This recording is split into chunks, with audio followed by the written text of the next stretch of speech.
Bismillah. Fatal. Habib tak mau tes DNA. Bagai peribahasa, jika mau, ada 1000 jalan.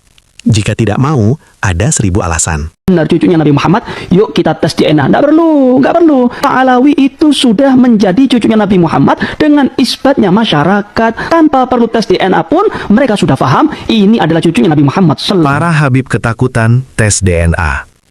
Jika tes DNA salah, justru mereka yang diuntungkan. Ini poin yang sangat menghantam. Kalau benar mereka yakin DNA tidak bisa membuktikan asal-berusul, maka seharusnya mereka berani tes DNA. Karena kalau hasilnya tidak relevan, klaim mereka bakal selamat. Mereka bisa bilang, tuh kan, DNA tidak membuktikan apa-apa.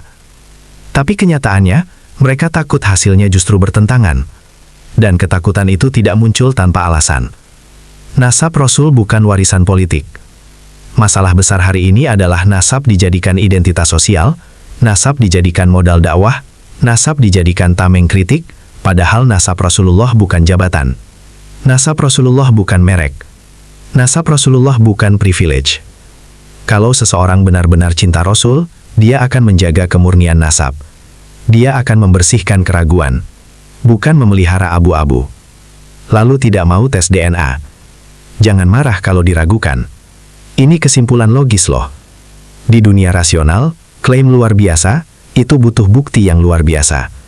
Menolak bukti, itu sama saja wajar diragukan. Jadi kalau menolak tes DNA hanya pakai isbat masyarakat, tapi tetap menuntut kepercayaan mutlak, itu bukan keilmuan, itu tuntutan iman buta. Dan Islam tidak pernah memerintahkan iman buta kepada manusia. Penolakan tes DNA bukan membela kehormatan Rasul, tapi justru memperbesar kecurigaan, merusak kepercayaan, membuka fitnah lebih luas. Kalau benar keturunan Rasulullah, buktikan, jelaskan, bersihkan. Kalau tidak berani diuji, jangan salahkan umat kalau tidak yakin. Karena nasab Rasulullah terlalu mulia untuk dibela dengan ketakutan. Adapun isbat masyarakat, itu bukan isbat syar'i. Sekarang kita luruskan satu istilah yang sengaja dikaburkan, isbat. Dalam istilah, isbat itu bukan sekedar banyak orang percaya, apalagi sering dipanggil Habib. Turun-temurun disebut begitu juga.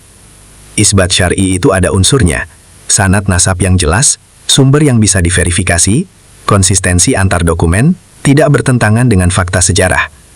Kalau isbat masyarakat dijadikan dalil, maka klaim bisa diwariskan lewat cerita, kesalahan bisa diwariskan lintas generasi, bahkan dusta bisa berubah jadi tradisi.